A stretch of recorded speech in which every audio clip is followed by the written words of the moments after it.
Welcome to my channel. आप सभी दर्शकों का मेरे यूट्यूब चैनल पे फिर से एक बार स्वागत है। उम्मीद करते हैं कि आप सभी लोग अच्छे होंगे। आज हम एमटेक कॉलेज रिव्यू प्लेलिस्ट में एक और वीडियो कवर अप करने जा रहे हैं, जिसमें हम आईआईटी बीएचयू का MTech electrical department cover up करने जा रहे हैं। इस वीडियो में हम बहुत सारे information like admission process, GATE cut off, branch priority, internship and placement opportunity,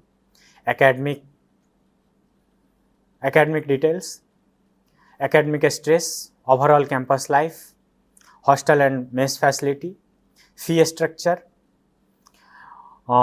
2 साल के मेरे एक्सपीरियंस के आधार पे मेरा पर्सनल एडवाइस, ताकि आप अपने कॉलेज लाइफ को और भी स्मूथ और अच्छा प्लेसमेंट अचीव कर सके। इन सभी चीज़ों के बारे में हम इस वीडियो में डिस्कशन करेंगे। लेकिन मेरा वीडियो शुरू करने से पहले मेरा ये एडवाइस रहेगा कि ये मेरा पर्सनल व्यू पॉइंट है, तो ज़रूरी नहीं कि आप हर चीज़ ब्लाइंडली फॉलो करें। आप भी अपना खुद का एनालिसिस करें और एक प्रॉपर वे में डिसीजन ले। जो भी इंफॉर्मेशन आप जहाँ से भी गैदर कर सकते हैं, उन सब चीज़ों को कलेक्ट करके एक अच्छा डिसीजन ले। इस वीडियो के माध्यम से और भी कॉलेज के वेबसाइट से, फिर और भी लोगों से संपर्क करके आप अपने पर्सनल इंटरेस्ट के आधार पर डिसीजन ले। ब्लाइंडली मुझे फॉलो ना करें। वीडियो शुरू करने से पहले आप सभी दर्शकों से मेरा एक रिक्वेस्ट है कि ये आपका ही चैनल है, आप सभी लोग थोड़ा प्यार दिखाएं और इस चैनल को सब्सक्राइब करें, चैनल को शेयर करें, ताकि इस चैनल को और भी लार्ज किया जा सके और किसी भी गेस्ट को बहुत ही ईजिली अप्रोच किया जा सके। और जितनी भी इस तरह की इन्फॉर्मेशन है वो भी बहुत ही सिस्टमेटिक वे में कवर अप करके आप लोगों के बीच उस इन्फॉर्मेशन को लाया जा सके। वीडियो अंत तक देखें सारी इन्फॉर्मेशन जानने के लिए। और भी अगर किसी कॉलेज का आपको एमटेक कॉलेज रिव्यू देखना हो तो वीडियो के डिस्क्रिप्शन बॉक्स में मैंने एमटेक कॉलेज रिव्यू प्लेलिस्ट नाम से एक लिंक दे रखा है। उस लिंक पे जाके आप जिस भी कॉलेज का रिव्यू देखना चाहे देख सकते हैं। वीडियो के बारे में आप ज़रूर कमेंट बॉक्स में बताएं कि आपको वीडियो कैसा लगा, ताकि आपके फीडबैक के आधार पे हम और भी चीज़ों को ऐड कर सके आगे के वीडियो में। तो चलिए शुरू करते हैं आज का एपिसोड। मैं MTech 2022 to 2024 MTech electrical department power electronic stream का स्टूडेंट हूँ। तो हम इलेक्ट्रिकल डिपार्टमेंट की जितनी भी इंफॉर्मेशन हो सकती है, एकदम जेन्युइन इंफॉर्मेशन मैं शेयर करने का कोशिश कर रहा हूँ। सबसे पहले आ जाइए एडमिशन प्रोसेस। एडमिशन अगर मैं अपने बैच की बात करूं तो गेट स्कोर के आधार पे हुआ था और 1-2 बच्चे कॉरपोरेट के थ्रू भी एमटेक कर रहे हैं। हम गेट स्कोर की बात करते हैं। अगर आप आईआईटी बीएचयू में एमटेक के लिए अप्लाई करते हैं तो बेस्ड ऑन गेट स्कोर आपको एक इंटरव्यू कॉल या फिर एक इंटरव्यू के लिए मेल जाएगा। तो अगर अभी तक की बात करें तो अभी तक ऐसा कोई इंटरव्यू नहीं हुआ है, बट वो हम आपको डॉक्यूमेंट वेरिफिकेशन के रूप में बोल सकते हैं कि आपको डॉक्यूमेंट वेरिफिकेशन के लिए आना पड़ेगा। लेकिन एक तरह से ये स्क्रूटनी राउंड है कि जो बच्चे डीवी में आएंगे उन्हीं को फर्दर एडमिशन प्रोसेस के लिए आईआईटी बीएचयू में कंसीडर किया जाएगा। मतलब जो बच्चे आएंगे डीवी के लिए, उसी बच्चों में से based on the GATE score COAP में आपका रिजल्ट अपीयर होगा। तो आप ज़रूर आए अगर आप आईआईटी बीएचयू में एडमिशन लेने के लिए इंटरेस्टेड हैं तो। अदरवाइज आपका एडमिशन प्रोसेस वहीं कैंसिल हो जाएगा अगर आप नहीं आते हैं, पार्टिसिपेट नहीं करते हैं डीवी में। तो अगर इलेक्ट्रिकल डिपार्टमेंट में हम ब्रांच की बात करें तो 4 ब्रांच अवेलेबल है: power electronics, control system, electric machine and drive and power system. अगर हम 2023 जो डेटा मैंने कलेक्ट किया है गेट स्कोर के लिए कि कितने गेट स्कोर तक अवेलेबल हुआ था, तो मैंने कुछ डेटा कलेक्ट किया है जिसमें हम आपको रैंक बता रहे हैं। स्कोर भी अगर अवेलेबल है तो मैं बता रहा हूँ। ये 2023 का स्कोर और रैंक है। हर ईयर का स्कोर और रैंक बदलते रहता है, तो आप मीन्स एक एवरेज आइडिया ले सकते हैं। 2023 की अगर मैं बात करूँ तो power electronics generally near by 800 rank general को ऑफर हुआ था। पावर इलेक्ट्रॉनिक्स ओबीसी की अगर बात करें तो 810 572 स्कोर। अगर पावर इलेक्ट्रॉनिक्स एससी की बात करें तो नियर बाई 6000 रैंक 304 स्कोर, ये ऑफर हुआ था जिसको मैं जानता हूँ। अगर हम इलेक्ट्रिक मशीन एंड ड्राइव की बात करें तो 900 रैंक EWS को ऑफर हुआ था 560 स्कोर। अगर EMD OBC की बात करें तो 1900 470 स्कोर तक ऑफर हुआ था लास्ट ईयर की अगर बात करूं तो। अगर हम कंट्रोल सिस्टम की बात करें तो near bye 1200 rank EWS category 532 score पे ऑफर हुआ था। अगर OBC की बात करूं तो near bye 2000 rank 470 score OBC को कंट्रोल सिस्टम ऑफर हुआ था। अगर हम पावर सिस्टम की बात करें तो जनरल में नियर बाय 1100 रैंक 543 स्कोर को ऑफर हुआ था। अगर हम पावर सिस्टम OBC की बात करें तो near by 1900 rank 480 GATE score पे पावर सिस्टम ब्रांच ऑफर हुआ था। इससे आप एक एवरेज आइडिया ले सकते हैं। अगर हम ब्रांच प्रायोरिटी की बात करें तो ये मेरा पर्सनल प्रेफरेंस है, आपका कुछ और भी हो सकता है बेस्ड ऑन योर इंटरेस्ट। मैं अगर अपना प्रायोरिटी बताऊं तो मेरे हिसाब से पावर इलेक्ट्रॉनिक्स फर्स्ट प्रायोरिटी होनी चाहिए, control system second, EMD third, इस दोनों को आप इंटरचेंज भी कर सकते हैं, और लास्ट प्रायोरिटी पावर सिस्टम। ये मेरा व्यू पॉइंट है। अब हम आते हैं, ये तो रहा आपका एडमिशन प्रोसेस। अब हम आते हैं कि लाइक इंटर्नशिप, जैसे बहुत सारे लोगों का मेन इंटरेस्ट एमटेक करने के लिए इंटर्नशिप एंड प्लेसमेंट रहता है, तो हम बारी बारी से चीज़ों को डिस्कशन करते हैं। सबसे पहले हम इंटर्नशिप के बारे में डिस्कशन करते हैं। अगर इंटर्नशिप की बात करूं तो इलेक्ट्रिकल डिपार्टमेंट में जब तक आपको गाइड ऑफर नहीं हुआ रहता है तब तक आप इंटर्नशिप में ईजिली बैठ पाते हैं। गाइड ऑफर होने के बाद बहुत सारे गाइड आपको रेस्ट्रिक्ट कर देते हैं कि वो अलाउ नहीं करते हैं इंटर्नशिप के लिए, तो थोड़ा रेस्ट्रिक्टेड रहता है। तो अगर मैं इंटर्नशिप की बात करूं तो हमारे बैच को बहुत सारी सॉफ्टवेयर कंपनी और कोर में भी ऑफर हुआ था, मतलब ऑफर नहीं, मतलब पार्टिसिपेट करने के लिए आपको मौका मिला था। लेकिन लोग लाइक उतना प्रिपेयर मोड में रहते नहीं हैं या पहले से प्रिपेयर करके नहीं आते हैं, तो उस अपॉर्चुनिटी को अचीव नहीं कर पाते हैं। अगर मैं बात करूं तो मेरे ब्रांच में टेक्सास इंस्ट्रूमेंट का इंटर्नशिप के लिए ऑफर हुआ था, मेरे ब्रांच से एक बच्चे को ऑफर हुआ था और इलेक्ट्रॉनिक्स से एक बच्चे को ऑफर हुआ था। क्योंकि उसका रिटर्न एनालॉग डिजिटल बेस रहता है, तो आप उतना प्रिपेयर करके अगर पहले से आएंगे तो आप क्वालिफाई कर सकते हैं। दूसरा, बजाज में अगर मैं बात करूं तो 3 बच्चे को बजाज में इंटर्नशिप का ऑफर हुआ था। अगर और भी ब्रांच, अगर इस साल की बात करूं तो VE कॉमर्शियल में भी ऑफर हुआ है।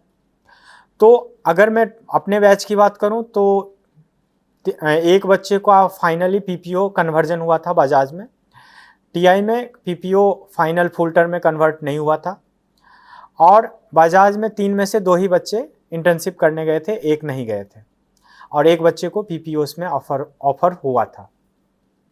और भी सिस्को या और भी सॉफ्टवेयर की जितनी कंपनी आई थी उसमें आपको इंटर्नशिप में बैठने के लिए मौका मिला था, लेकिन आपके गाइड के ऊपर डिपेंड करता है कि वो आपको अलाउ कर रहे हैं या नहीं कर रहे हैं।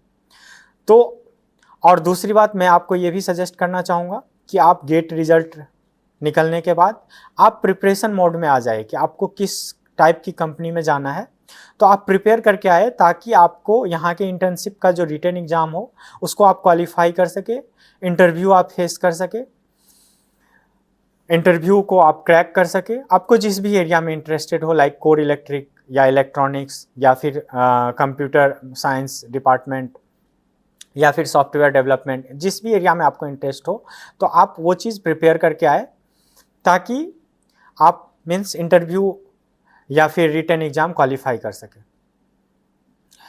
अब हम आते हैं फुल टर्म प्लेसमेंट की बात। अगर मैं अपने बैच की बात करूं तो मेरे बैच में अगर पावर इलेक्ट्रॉनिक्स की अभी तक के डेटा के हिसाब से मेरे बैच में 11 बच्चे पावर इलेक्ट्रॉनिक्स में थे, जिसमें से 6 बच्चे का PSU में हो गया तो वो यहाँ से चले गए, तो हम लोग 5 बचे थे। 5 में से अभी तक अगर मैं बताऊं तो नियर बाय 80% बच्चे का प्लेसमेंट हो चुका है पावर इलेक्ट्रॉनिक्स में। ऐसे ही दूसरे ब्रांचों में भी, कंट्रोल सिस्टम में भी अगर हम बोले तो 80% का प्लेसमेंट हो चुका है। ऐसे पावर सिस्टम में भी और ईएमडी में भी अच्छे खासे अमाउंट में मोर देन 80% बच्चे का प्लेसमेंट हो चुका है। अगर मैं बात करूं क्यों ये डेटा 80% बता रहा हूं, तो अगर मैं अपॉर्चुनिटी की बात करूं तो इलेक्ट्रिकल में इतना अपॉर्चुनिटी, सफिशिएंट अपॉर्चुनिटी अवेलेबल था कि आप अगर प्रिपेयर किए होते, अगर आप प्रिपेयर अच्छे से करेंगे 2 साल, तो आपको इतनी अपॉर्चुनिटी मिल जाती है कि आप कहीं ना कहीं जरूर प्लेसमेंट मीन्स आपको जरूर प्लेसमेंट ऑफर हो जाएगा। लेकिन आपको उस तरह के वे में आपको प्रिपेयर करना पड़ेगा 2 साल तक। मीन्स इतना ओवरऑल अपॉर्चुनिटी, चाहे इलेक्ट्रिकल कोर में हो, चाहे इलेक्ट्रॉनिक्स एरिया में हो, या फिर डेटा साइंस, सॉफ्टवेयर डेवलपमेंट, इस सब में इतनी सफिशिएंट अपॉर्चुनिटी होती है कि आप अगर प्रिपेयर करेंगे तो आप इजीली प्लेसमेंट अचीव कर सकते हैं। कुछ हद तक जैसे कोर कंपनी में गैप मैटर करता है, तो बहुत सारे बच्चे उसमें एलिजिबल नहीं होते हैं। गैप में means depend upon the company, वो गैप ईयर का बात करते हैं। गैप ईयर, सीजीपीए, इन सभी चीज़ों के लिए मैं एक ऑलरेडी वीडियो बना चुका हूँ, तो वीडियो के डिस्क्रिप्शन बॉक्स में मैंने उस वीडियो का भी लिंक दे रखा है, तो वहाँ से जाके गैप ईयर, परसेंटेज, इन सब चीज़ों का आप डिटेल देख सकते हैं। अगर हम बात करें तो ample amount of means sufficient opportunity आपके पास अवेलेबल होता है कि आप अगर प्रिपेयर करेंगे तो आप जा सकते हैं। अगर हम पैकेज की बात करें तो हाईएस्ट पैकेज, अगर मैं कुछ टॉप कंपनी की बात करता हूं सबसे पहले, तो आप इलेक्ट्रॉनिक्स के most of the VLSI company में एज ए इलेक्ट्रिकल एलिजिबल होते हैं। बस आपको उस तरह का प्रोफाइल प्रिपेयर करके पहले से रहना होगा। आपको उसका written exam, interview, VLSI area, फिर अगर एनालॉग प्रोफाइल का प्रिपेयर कर रहे हैं तो एनालॉग प्रोफाइल का प्रिपरेशन, वेरीलॉग, स्टैटिक टाइमिंग एनालिसिस, आपका इलेक्ट्रिकल कोर हो गया, प्रोजेक्ट एरिया हो गया, इन सभी चीज़ों का आप अगर बेस्ड ऑन प्रिपरेशन करते हैं तो आप आराम से क्वालिफाई कर सकते हैं। तो इलेक्ट्रॉनिक्स के most of the VLSI company में आप एलिजिबल होते हैं एज एन इलेक्ट्रिकल स्टूडेंट। तो आप उस तरह के अपना प्रोफाइल प्रिपेयर कर सकते हैं अगर आप उस एरिया में इंटरेस्टेड हैं। अगर मैं कुछ टॉप कंपनी जो इलेक्ट्रिकल के लिए अगर कोर या फिर इलेक्ट्रॉनिक्स एरिया की बात करूं, तो मैं सारी कंपनियों का नाम नहीं बता पाऊंगा क्योंकि उतना बताते बताते बहुत टाइम लग जाएगा। तो अगर कुछ टॉप कंपनी की बात करूं तो बजाज हो गया, वॉल्वो हो गया, टाटा मोटर हो गया, इंडीग्रिड हो गया, जनरल इलेक्ट्रिक हो गया, फिर बर्ट लैब हो गया, टेक्सास इंस्ट्रूमेंट हो गया, इंटेल हो गया, ओला हो गया, क्वालकम हो गया, एनालॉग डिवाइस हो गया, सिग्नल चिप हो गया, इस तरह की बहुत सारी कंपनी। और अगर सॉफ्टवेयर में भी बात करूं तो सॉफ्टवेयर के भी मोस्ट ऑफ द कंपनी में आप एलिजिबल होते हैं। अगर इंटर्नशिप में सिस्को एलिजिबल थे, फिर डेटा साइंस की जितनी ये एक्सेल हो गया, फिर एनवीडिया का भी उस कंप्यूटर साइंस वाला प्रोफाइल में एलिजिबल थे। मीन्स इस टाइप की बहुत सारी कंपनी आती है। क्वालकम का भी सॉफ्टवेयर प्रोफाइल में एलिजिबल थे। तो इस सब टाइप की जितनी भी प्रोफाइल होती है, चाहे वो डेटा एनालिटिक्स की हो या सॉफ्टवेयर डेवलपमेंट की हो, तो आप मोस्ट ऑफ द कंपनी में as an electrical student eligible होते हैं। इन सभी के अलावा और भी प्रोफाइल ऑफर होती है, एजुकेशन प्रोफाइल, जिसमें बहुत सारी कोचिंग विजिट करती है। आप इलेक्ट्रिकल में होने के बाद इन सभी प्रोफाइल में एलिजिबल होते हैं। फिटजी, अगर मैं कुछ कोचिंग के नाम बताऊं तो फिटजी, फिजिक्स वाला, इन सभी मीन्स कंपनी में आप एलिजिबल थे बैठने के लिए। तो आपको डाइवर्स एज ए इलेक्ट्रिकल आपको डाइवर्स प्रोफाइल देखने को मिलता है। अब हम अगर आते हैं गैप इम्पैक्ट की बात, तो गैप का स्पेशली कोर कंपनियों के शॉर्ट लिस्ट में या फिर कोर प्रोफाइल में एलिजिबिलिटी के लिए गैप मैटर करता है। 2 to 3 ईयर आप सब मीन्स एक सेफ जोन मान सकते हैं। बाकी इलेक्ट्रॉनिक्स प्रोफाइल में आप गैप उतना मैटर नहीं करता है। आप मोस्ट ऑफ द कंपनी में गैप में एलिजिबल रहते हैं, कोर में भी एलिजिबल रहते हैं। कुछ कुछ कोर कंपनी में गैप या फिर 12th का परसेंटेज भी मैटर करता है, लेकिन ज़्यादातर ये कोर कंपनियों में मैटर करता है। बट कोर कंपनी में भी कुछ कोर कंपनी होते हैं जिसमें ये सब चीज़ें मैटर नहीं करता है।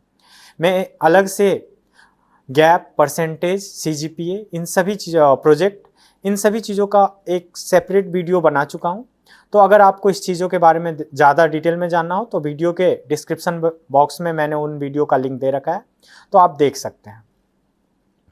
अगर हम सेफ CGPA की बात करें तो 8 के एबव आप सेफ मान सकते हैं। CGPA मैटर करता है क्योंकि बहुत सारी कंपनियों में आपका मीन्स टॉप में अगर हैं तो आपका means based on the resume या फिर बेस्ड ऑन द सीजीपी आपका शॉर्ट लिस्ट होता है। तो आप सीजीपीए का भी आप थोड़ा ध्यान रखें, क्योंकि सीजीपी आपके सिलेक्शन होने में मीन्स फाइनली आपको शॉर्ट लिस्ट होने में, इंटरव्यू पे फाइनली सिलेक्शन मैटर करेगा, लेकिन फाइनली आपको इंटरव्यू के लिए के कॉलिंग में, क्योंकि बहुत सारी कंपनी रिज्यूमे शॉर्ट लिस्ट करती है तो वो सीजीपीए गैप इन सभी चीज़ों को स्पेशली कोर कंपनी देखती है। अब हम आते हैं एकेडमिक के बारे में। तो मैं अगर एकेडमिक की बात करूं तो इलेक्ट्रिकल के लिए अगर एकेडमिक की बात करूं तो एक बैलेंस एकेडमिक बोल सकते हैं। ना बहुत ही ज़्यादा हैक्टिक प्रेशर है, ना बहुत ही ज़्यादा लो है, मीन्स एक मॉडरेट या मीडियम टाइप का है।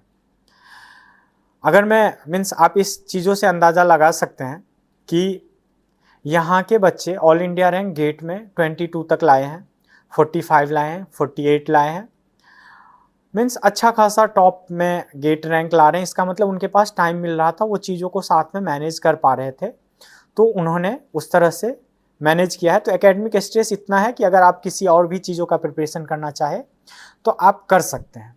अगर हम अटेंडेंस की बात करें तो वो डिपेंड करता है टीचर पे। कुछ टीचर में अटेंडेंस मैटर करता है, वो based on the means attendance आपको एग्जाम में एलिजिबल करते हैं। कुछ टीचरों के क्लास में अटेंडेंस उतना मैटर नहीं करता है। अगर हम एकेडमिक क्वालिटी की बात करें, प्रोफेसर के लेक्चर की क्वालिटी की बात करें, तो कुछ लेक्चर आपके क्वालिटी होते हैं जो आपको नई चीज़ें सीखने को मिलता है, आपका ब्रशअप होता है, और स्पेशली आपका जो सिलेबस रहता है ना वो गेट मतलब फर्स्ट सेमेस्टर का जो सिलेबस होता है गेट ओरिएंटेड होता है, तो आपको अच्छा भी लगता है और आप बहुत सारी चीज़ें उसमें एडिशन भी करते हैं।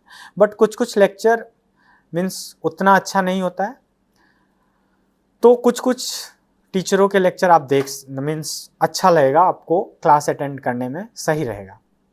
दूसरा चीज़ हम बात करते हैं कि प्रोजेक्ट का प्लेसमेंट में, अगर इलेक्ट्रिकल के कोर या इलेक्ट्रॉनिक्स के कोर में आप प्लेसमेंट में इंटरेस्टेड हैं तो आपका प्रोजेक्ट बहुत ज़्यादा मैटर करने वाला है इंटरव्यू में। मोस्ट ऑफ द कंपनी में लाइक डेमलर ट्रक, फिर आपका बजाज हो गया, फिर आपका इंटेल हो गया, सैमसंग हो गया, फिर इन सभी एल&टी हो गया, वॉल्वो हो गया, वी कॉमर्शियल हो गया, इन सभी कंपनियों के इंटरव्यू में आपका प्रोजेक्ट बहुत ही अच्छा रोल प्ले करता है। प्रोजेक्ट का सिलेक्शन आप थोड़ा यहाँ अच्छे से करें, आप अच्छे प्रोफेसर को चुनें और एक मॉडर्न मीन्स क्या बोलते हैं रनिंग टॉपिक को चुनें ताकि आपको इंटरव्यू में ज़्यादा एडवांटेज मिले। अगर मैं लैब फैसिलिटी की बात करूं या फिर लैब में इक्विपमेंट अवेलेबिलिटी की बात करूं तो अच्छा मीन्स एनफ अवेलेबल रहता है, आप चीज़ों को एक्सप्लोर कर सकते हैं, आपके गाइड पे डिपेंड करता है। लेकिन गाइड का सिलेक्शन थोड़ा आप अपने सीनियरों से एनालिसिस करके आप गाइड का सिलेक्शन करें ताकि आप ज़्यादा चीज़ों को सीख सकें और एक अच्छा प्रोजेक्ट आप चूज अप कर सकें। अगर हम सीजीपीए की बात करें या फिर एग्ज़ाम पैटर्न की बात करें तो एग्ज़ाम मीन्स जो क्लास में होता है उसी बेस्ड पे होता है, और सीजीपीए भी 8 से ऊपर लाना मीन्स आराम से आप ला सकते हैं। अगर हाईएस्ट सीजीपीए की बात करें तो अभी इलेक्ट्रिकल डिपार्टमेंट 9.91 है जो कि मेरा है, तो 10 सीजीपीए भी मेरा आया था सेकेंड सेमेस्टर में। तो आप मीन्स आराम से सीजीपीए आप पढ़ाई के मीन्स थोड़ा बहुत अगर करेंगे तो आप सीजीपीए अच्छा ला पाएंगे, और एग्ज़ाम भी क्लास से ही ज़्यादा मीन्स क्लास बेस्ड क्वेश्चन ही आता है और रिलेटिव होता है, तो अगर हार्ड भी आता है तो रिलेटिव मार्किंग होता है। अगर हम हायर स्टडीज़ अपॉर्चुनिटी की बात करें तो यहाँ पे पीएचडी अवेलेबल है, आप मीन्स एमटेक को पीएचडी में भी कन्वर्ट कर सकते हैं या फिर एमटेक के बाद भी यहाँ पीएचडी में अप्लाई कर सकते हैं। अगर आपको बाहर से भी कुछ टाई अप करना है या हायर स्टडीज़ के लिए या फिर कोई अपॉर्चुनिटी चाहिए तो आपको प्रोफेसर उस एरिया में हेल्प कर सकते हैं अगर आप प्रोफेसर से कांटेक्ट करेंगे तो। अब हम आते हैं overall campus life. Campus life एक बैलेंस बोल सकते हैं, कैंपस हरा भरा है, कुछ कुछ टेक्निकल फेस्ट या कल्चरल फेस्ट होते हैं तो अच्छा होता है, आप इंजॉय कर सकते हैं, और भी चीज़ें कॉलेज में इवेंट होते रहते हैं। अगर हम हॉस्टल और मेस की बात करें तो हॉस्टल में लाइक अभी नए नए हॉस्टल बन रहे हैं, लेकिन मेरे ईयर की अगर बात करूं तो फर्स्ट ईयर में हम लोगों को 3 आदमी अलॉट हुआ था एक रूम में, सेकेंड ईयर में भी 3 लोग अलॉट हुए थे। लेकिन अब हॉस्टल बन रहा है तो ये सिस्टम चेंज हो जाएगा क्यों, और हम लोग सेम हॉस्टल में रुके, इसीलिए हम लोग को 3 अलॉट हुआ। हमारे सीनियर को एक रूम में सेकेंड ईयर में 2 आदमी को अलॉट हुआ था। अगर हम मेस की बात करें तो जितना पैसा आपसे लिया जा रहा है, तो मेस का खाना एक बैलेंस बोल सकते हैं कि मेस का खाना ठीक ठाक रहता है। आप मीन्स दूसरे कॉलेज के कंपैरिजन में, लाइक बीटेक के एक्सपीरियंस के आधार पे मैं बोल सकता हूँ कि मेस का खाना ठीक ठाक है। वीक में आपको नॉनवेज, एग, फिर सुबह में आपको ब्रेकफास्ट, लंच, डिनर, ये सब आपको अवेलेबल हो जाता है। साथ ही साथ आप 33% डाइट कैंसिल करवा सकते हैं, उसका पैसा आपको रिफंड हो जाएगा। अगर हम फी स्ट्रक्चर की बात करें तो इवन मैं ज़्यादा ही बोल रहा हूँ, 1.5 लाख तक आपका 2 साल आपका कवर हो जाएगा। साथ ही साथ आपको 12,400 पर मंथ आपको स्टाइपेंड भी ऑफर होता है एमटेक में। अगर हम अपने 2 साल के एक्सपीरियंस के आधार पे अगर मैं कुछ आप लोगों को सजेस्ट करूं, तो मेरा पहला सजेशन आप लोगों को यही रहेगा कि आप कॉलेज आने से पहले आप जिस भी प्रोफाइल में इंटरेस्टेड हैं उसके लिए आप प्रिपेयर होके आए। लाइक अगर टेक्सास का आप प्रिपेयर करना चाहते हैं तो एनालॉग, डिजिटल, ये सब प्रिपेयर करके आए ताकि आप आते ही रिटन क्वालिफाई कर सके उसके इंटर्नशिप में, और आप मीन्स आपको इंटर्नशिप ऑफर हो सके। आप अपना कोर ब्रशअप करके आए ताकि बजाज की इंटर्नशिप में आप क्वालिफाई कर सके। आप अपना डेटा साइंस, सॉफ्टवेयर प्रोफाइल, अगर उन सब चीज़ों में आप इंटरेस्टेड हैं तो वो आप प्रिपेयर करके आए ताकि आप इजीली से क्वालिफाई कर सके रिटन और इंटरव्यू। दूसरा मेरा आपको ये सजेशन रहेगा कि आप प्रोजेक्ट थोड़ा सीरियस होके ले। फर्स्ट ईयर जाते जाते, फर्स्ट ईयर के कंप्लीट होते होते मीन्स थर्ड सेमेस्टर तक आप अपना थोड़ा प्रोफाइल का बैकअप आप करें या ना करें, लेकिन उस चीज़ों को अच्छे से प्रिपेयर कर ले कि आप इंटरव्यू में उस प्रोजेक्ट के साथ आप कैसे डील करेंगे, उसको मीन्स प्रोजेक्ट के क्रॉस क्वेश्चन के साथ। साथ ही साथ आप अपने एरिया को थोड़ा डाइवर्स करने की कोशिश करें, किसी एक प्रोफाइल पे आप डिपेंड ना रहे। आप कोर का भी प्रिपेयर करें, इलेक्ट्रॉनिक्स एरिया का भी आप प्रिपेयर करें। थोड़ा बहुत आप एक प्रोग्रामिंग लैंग्वेज या फिर छोटा छोटा चीज़ें आप सीख के रखें। इलेक्ट्रॉनिक्स, VLSI, वेरिलॉग पे भी 1-2 प्रोजेक्ट कर ले, छोटा छोटा सिंपल। इन सभी चीज़ों को आप प्रिपेयर कर ले। रिज्यूमे आप एकदम ऑनेस्ट टू द पॉइंट बनाएं, कोई भी चीज़ फेक ना डालें। आप मैटलैब वगैरह अच्छे से ब्रशअप कर ले ताकि आपको इंटरव्यू में आप इजीली उन चीज़ों को आप हैंडल कर सकें। रिटन के लिए आप aptitude, core, electrical, machine, drive, ये सब प्रिपेयर कर ले। आप किसी अगर ओरिएंटेड है कि हमको सॉफ्टवेयर प्रोफाइल में ही जाना है, फिर भी आप कोर को ब्रशअप करके रखें ताकि आप नहीं जानते हैं कि अगर आपका बाय द लक उधर नहीं होता है तो आप इधर भी आपके पास अपॉर्चुनिटी अवेलेबल रहेगा। दूसरे कॉलेज के बच्चों से भी संपर्क में रखें ताकि आपको एक अच्छा सा एक्सपीरियंस मिले। साथ ही साथ आप थोड़ा एक्सरसाइज वगैरह, और मीन्स BHU, IIT BHU में जिम भी है, तो आप थोड़ा मेंटली फ्रेश रहे, प्रोफेसर सबके संपर्क में रहे, और बीटेक वाले बच्चे सबके भी कांटेक्ट में रहे ताकि चीज़ों से आप अपडेट हो सके। और प्लेसमेंट के टाइम में आप अगर आप अगर थोड़ा हिचक रहे हैं इंटरव्यूज़ वगैरह देने में, तो आप प्लेसमेंट से पहले मिरर के सामने आप इंग्लिश में बोलने की कोशिश करें। आप चीज़ों को क्रॉस क्वेश्चन करके खुद से आप मिरर के सामने देख के आप खुद से क्रॉस क्वेश्चन करके खुद से चीज़ों को आंसर करें। आप GD के लिए भी मीन्स ग्रुप डिस्कशन के लिए भी आप प्रिपेयर रहे, क्योंकि बहुत सारी कंपनी में ग्रुप डिस्कशन भी होता है। एक और मेरा सजेशन रहेगा कि जैसे आपको आते ही ट्रेनिंग एंड प्लेसमेंट रिप्रेजेंटेटिव आपके ब्रांच से चुनना होगा, तो आप ऐसे लोगों का चुने जो सपोर्टिव हो, थोड़ा कम्युनिकेटिव हो, चीज़ों को हैंडल कर सके, कम्युनिकेट करे सके कंपनी के साथ, बीटेक वालों के साथ, आपके बातों को पहुंचा सके। साथ ही साथ आपका क्या होना चाहिए, सपोर्टिव नेचर का होना चाहिए। वो मीन्स आप चीज़ों को पूछे तो आपको डिटेल वे में बता सके, मीन्स चिढ़े नहीं चीज़ों से। आप अच्छे एक मीन्स हेल्पिंग नेचर वाले लोगों को एज ए TPR चुने, TPV चुने, और आप लोग मिल के काम करें, साथ में सारे ब्रांच एज ए यूनिटी काम करें। साथ ही साथ वाराणसी एक बहुत ही अच्छा जगह है, मीन्स एक अच्छा फीलिंग आता है, अच्छा वाइब आता है, तो आप बनारस एंजॉय करेंगे। इन सभी चीज़ों का आप ध्यान रख के आप अपनी कॉलेज लाइफ को एक बैलेंस, एक अच्छा बना सकते हैं। और भी अगर आप लोगों को इन्फॉर्मेशन चाहिए तो आप वीडियो के कमेंट बॉक्स में मुझसे पूछ सकते हैं, या मेरे लिंक्डइन प्रोफाइल पे मेरे से जुड़ के जो भी इन्फॉर्मेशन चाहे पूछ सकते हैं। आप सभी दर्शकों को वीडियो देखने के लिए बहुत बहुत धन्यवाद। मिलते हैं किसी नए वीडियो में किसी नए टॉपिक के साथ।